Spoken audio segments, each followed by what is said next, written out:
not proof of my own strength, but reminders of what it took to cross over, of what it cost to be whole, when everything around me tried to convince me that fragments were enough. These are not polished stones, they are not decorated, they are not neat.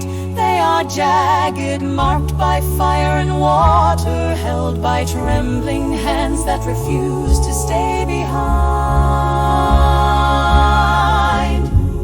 I did not pick them for beauty, I picked them for memory, because I never want to forget where I walked, what fell behind me, and who brought me through. I have crossed through what I thought would drown me.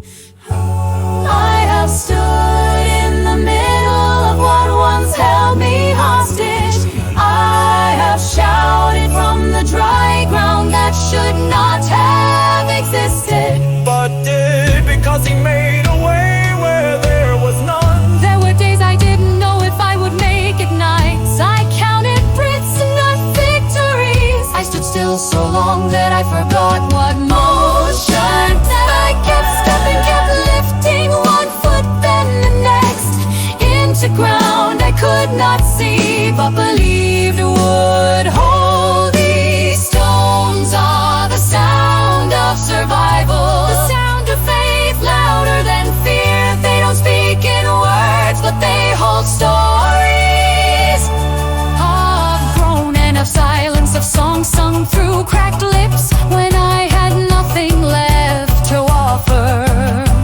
but presence.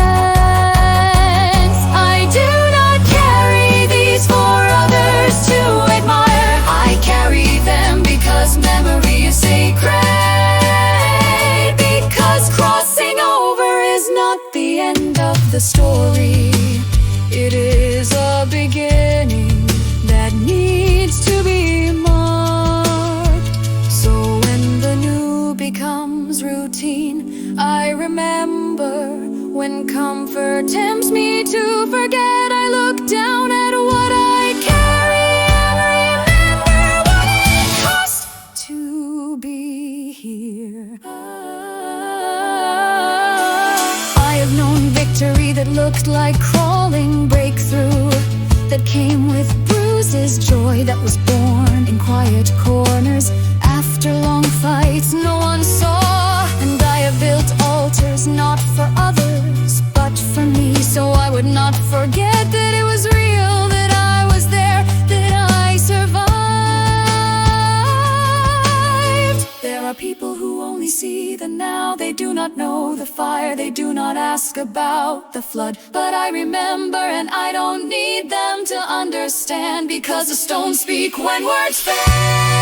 And I will not be quiet about what God did, even if I say it without names, even if I whisper it to the ground itself.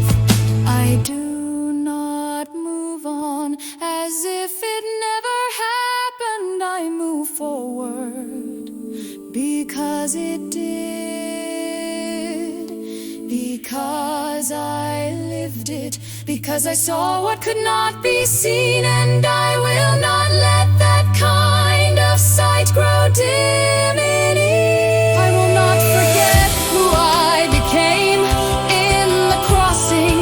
Now when I lift my head, when I set my feet in new places, I know I did not arrive empty. I came carrying the stones, I came with weight that doesn't burden but anchors. I came marked not by scars that wound, but by truth that steadies. I place them here one by one, not for others to bow to, but for me to remember that I crossed, that I was called, that I came through, not because I was strong, but because I was held. And if ever the waters rise again, if ever the road back feels tempting, if ever the silence tries to lie to me, I will reach into my hands, touch the rough edges, and remember I have stood in the middle of what should have taken me out, and I have lived to carry the story forward. So I leave the stones not as an end, but as a beginning, because the other side is not the finish line. It is the ground where legacy